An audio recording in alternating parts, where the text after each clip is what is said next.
Well guys, time flies. It's been 2 years already, so this will be your 2-year review of our 2019 Mustang GT.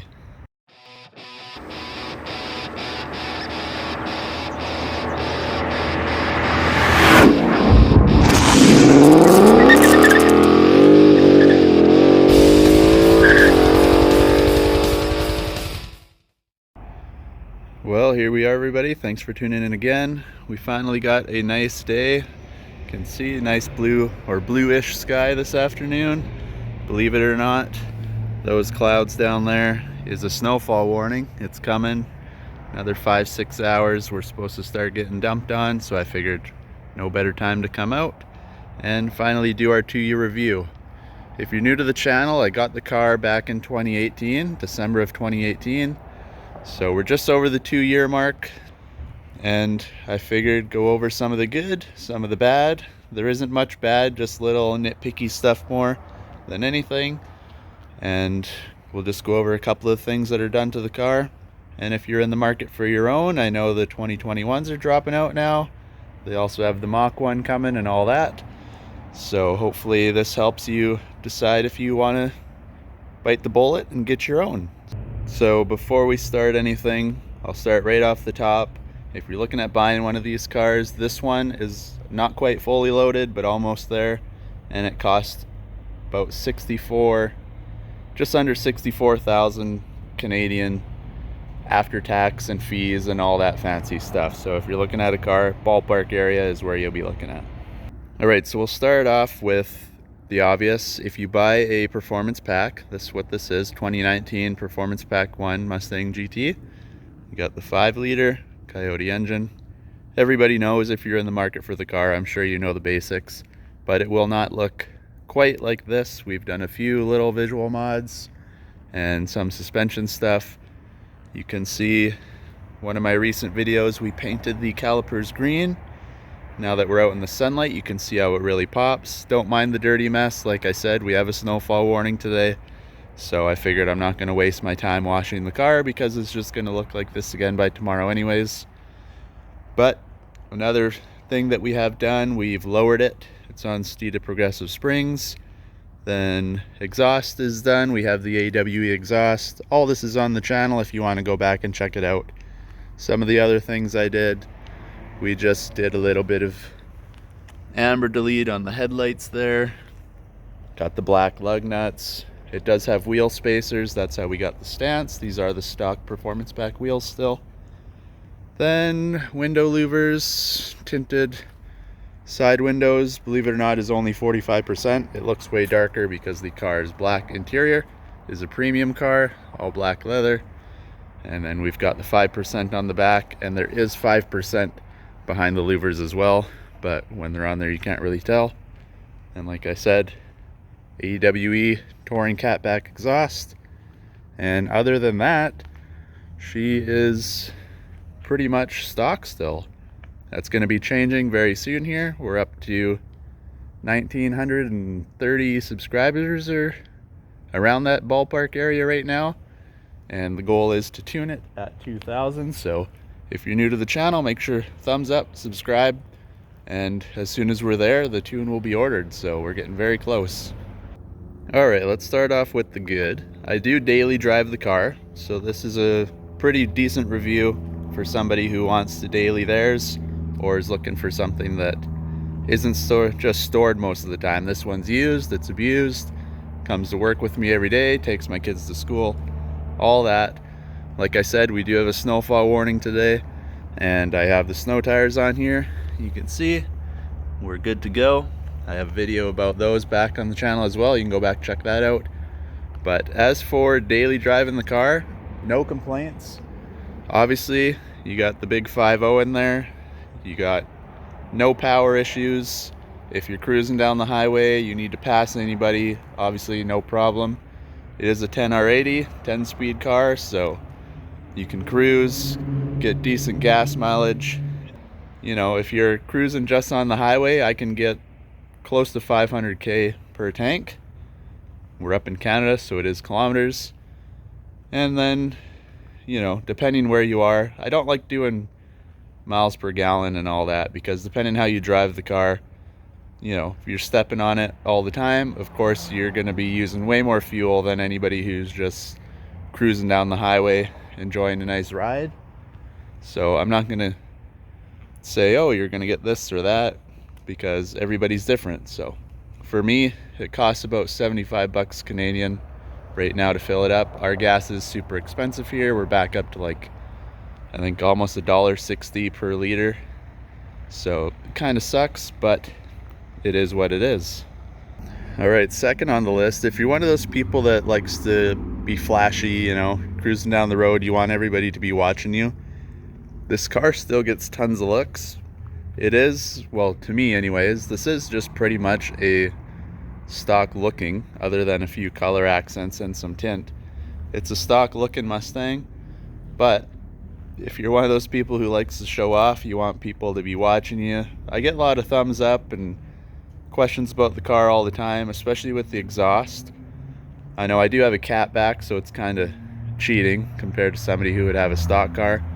But even with the stock exhaust on these cars, they sound really, really good. This one didn't come with the active exhaust, but I know if you have the active, you can open it pretty much straight pipe in the car. And that sounded even better than this one did with the non-active.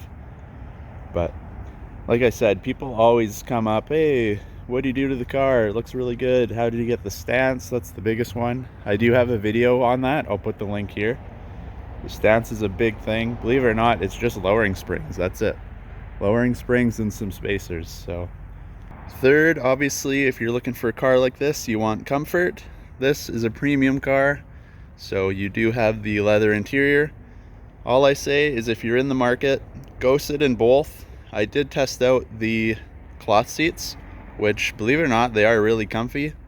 I would have, you know, if you don't want to spend the extra couple bucks, it is definitely worth it still. They are super comfortable. But then when you go and you sit in these, they aren't the Recaro seats. They are just the leather, normal, heated and cooled, which is nice for daily driving. You can warm your butt in the winter and you can cool your butt off in the summer. But just go and test out the leather seats, because it will blow you away. These things are insanely comfortable. Obviously there's more cars, bigger luxurious cars out there that have better seats, but you're also paying way more top dollar for the vehicle, so you can't go wrong with this. And another thing with the interior, other than your heated and cooled seats of course, is you have the heated steering wheel. Also down here in the middle you have your driving modes. You can change the steering stiffness, not sniffness, and also your sport modes. You got track, sport, snow, believe it or not, which actually works really well. Don't mind the mess in here. Like I said, the whole car needs a little detail.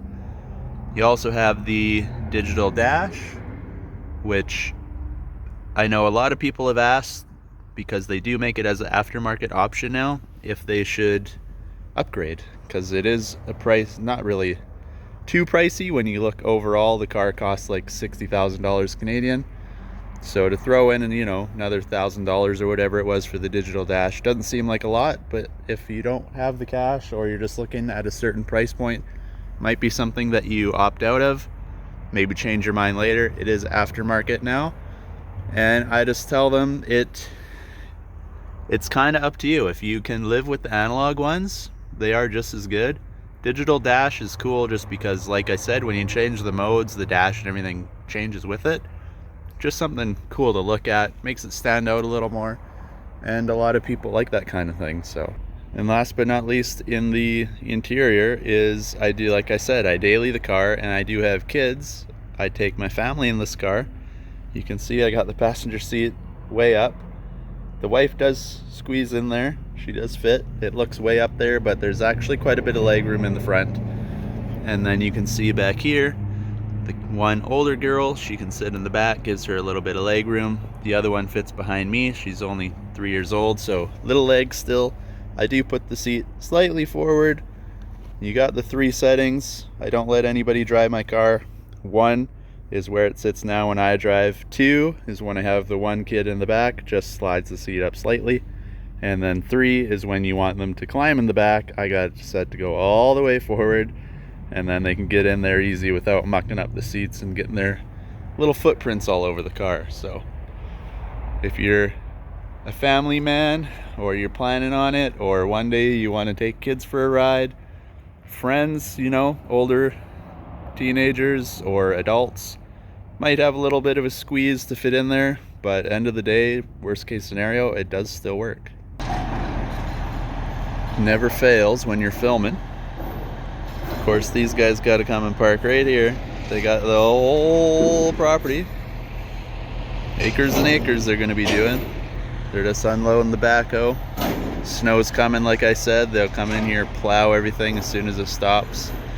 But like always, they park right beside where you got to film your video and do all their business. So we'll pause here for a bit. Okay, now for some of the bad, we'll start in the inside here. And that is your recalls. I got one recall for the digital dash. Don't mind the little thing here, that's just for the GoPro. But I got a recall for the digital dash. What it was doing apparently is when you're driving, it'll shut off. It'll look like it does now. You'll have no speed, no tach, no nothing. And I guess people were driving around like that and possibly crashing. And then, you know, that's on Ford. So of course they come out with a recall, you bring it in, you get it reprogrammed, which I did. I didn't have any issues with mine, but I did, you know, I like to keep up on the recalls, just get it all going, keep it up to snuff. And then a couple weeks later, I actually was driving down the road and you get this click, click, click. If you know, like your fuses and stuff, and your, you know, when you change things, you can kind of hear a little click in your car. It's that sound. And it went black. And then, you know, maybe 10, 15 seconds later, click, click, click, click, it all came back on, and it's worked ever since. So it was weird that I got it done and then I had the issue. I did bring it back to Ford, and just something to keep in mind is recalls, the way they work is it'll say, okay, your vehicle, say we're VIN number 1. You go in, they say, okay, VIN number 1, vehicle, digital dash recall. They'll put it in the system. It is done. Your car is no longer needing the recall. So I brought it in. I said, hey, I got the recall done. They reprogrammed it, and now it's doing the thing where it's turned off. And the lady basically, not in these words, but it was too bad, so sad. Your vehicle has already been in for the recall, so it's fixed. The way it works, I guess, is because, you know, it does cost Ford money, obviously. They got to pay the dealer or the electrician, probably, or the computer guy, because it's not a mechanical thing. But they pay him to come and fix it. And when he says it's done, your car goes in. It's just, you know, say they have a thing, okay, well, maybe your pony here falls off. And you got a guy who picks it off every couple weeks, and he goes in and keeps saying, hey, my pony keeps falling off. Then this is their way of saying, well, nope, your car is done. It fell off because you were stupid and you picked it off. And it just stops people from coming in over and over and over again for the same thing, is basically what the lady told me. So I don't know. I left it. It hasn't done it ever since. It was just a one-time thing, but just something to keep in mind. It's not only, you know, your warranty and recalls for the digital dash. It works for anything, engine-wise, suspension-wise, exhaust-wise. Okay, so I'm not too nitpicky about much of this car. The one thing that does bother me, I know I got the 10-speed. It will change once the tune comes here, because they do mess with the transmission a little bit, the shift points and stuff. And I've actually driven a car with the same tune that I'm going to be getting, and it makes a night and day difference. But what it is when you're cruising around, normal mode, sport mode is even worse, and you're not giving it all the time. When you're just cruising through traffic and it goes mostly 3 to 5th and, you know, up and down shifts, you really get a big oomph when it shifts. It's a really, really hard shift, which is weird. It didn't do it all the time, apparently the transmission kind of learns and teaches itself as you drive. So, you know, if you take the car out and you're booting her around for a while, it starts to think, oh, okay, well, you're going to be driving hard now. And then when you go back to driving normally, it's kind of lost, and it doesn't know if it should shift hard, doesn't know if it should shift light, and it's almost like it's not sure if it wants to shift or not. So, and what I mean by hard is it's like, you know, when you're driving, it's almost like someone kicks the back of your seat when you're shifting up and down. So it's pretty crazy. Not the end of the day. I'm sure it's not hurting anything in the transmission, but just something when you're cruising around and all of a sudden you're getting these big, you know, hard shifts back and forth. Just a little bit of a pain in the butt. But like I said, once the tune's on there, that should take care of that. We won't have any more issues. Another thing, like I said, more nitpicky than anything, I do have people in the back, especially the passenger side. The way these seats work is there's a little handle back here. You pull it, this handle here, and you'll put your seats forward, lets them get in the back, and then when you push this back, it's like a memory. It remembers what setting you had it on. You can pull the lever and flip it way forward, but then you have to pull it and set it back to where you want it again. But the biggest thing is with the power seats, when you're pushing this over, it is so slow. So like this one's not so bad. That's why I have my settings at what they are, because then I can open the door while the kids are getting ready. Get my dog hair out of here. While the kids are getting ready, I can hit it, pulls it all the way forward, and they can jump in, you know, while they're getting their seatbelts on and stuff. Hit my setting again, puts it back, and I can drive. But for the passenger side, if you got to move the seat forward and backwards, if it's pouring rain outside and you're trying to be quick, and then you get in there and you just hit it, then you wait, and you wait, and you wait, and you wait, and you wait, and then it's finally there. So just one of the other things that I think they should have a little option where maybe you can bypass the power, just, you know, quick pull forward, pull backwards type of deal. But little tiny things, nothing to worry about. And the last two little things in the car, it does rattle just a bit. I don't know what it is. In the back, especially because the exhaust is pretty deep, it's almost like a loose bolt or something in there is rattling around somewhere. Not the end of the world. It doesn't do it all the time. It's just certain RPMs, when you get the really deep growl, it just rattles a tiny bit. And then the other thing that I have to actually get checked out is, like I said, this has the 3 settings. When you hit number 3, let's see if it'll do it. You see the driver or the passenger mirror there. When you hit it, the mirror freaks out. Oh, this one's doing it now too. So that one will stop. It kind of finds it and figures it out. But you see that one, you can hear it. It doesn't find itself. It's not going to break anything. The way they're made, it is like a little gear in there. There you go. It finally figures it out, but now it's stuck like way out. If you actually sit in there and look at the mirror, you're looking in like the middle of the other lane beside you. So it does find itself eventually. It's just something I got to get checked out. Like I said, it's not actually going to break anything. The way those work, they have like a little gear in there, and when it hits a certain point, it just skips. Just, you know, it's to stop it from actually being able to turn and somebody being an idiot and would actually turn itself and rip right out. So they make a little gear in there and it actually pops, pop, pop. That's what you're hearing. But still, it shouldn't do that. It's one of the things I'm going to get checked out before we tune it, because obviously once you tune the car, your warranty is gone. Alright, and last but not least, on the outside of the car is, people always ask, do I bottom out? Especially because I am lowered. You can see, I think it was an inch in the back, 1.25 inches up front is what the drop was. And I will tell you right now, I do not bottom out on anything. I can go over speed bumps, I can go over those big long ugly speed bumps, I can go up, you know, up the curb, I can go wherever. I have never bottomed out. You can see the front lip, other than a little bit of dirt, is still in perfect shape. I don't hit anything. So if you're buying this car stock and it's still stock ride height and everything, you're definitely going to have no issues to worry about as bottoming out or anything like that. So there you have it, guys. Just some of the good and the bad of the car. My opinion, if you're in the market, you want to spend the money, you're liking the Mustang, you want the car, I say 100% go and get it. I've had no major issues with the car, just like you've seen. A couple little nitpicky things, a couple things that get checked out still, but nothing that makes the car not enjoyable. I drive it every day. I take it to and from work. I've taken it on holidays. I've taken it in the rain, in the snow, in the sun, everywhere.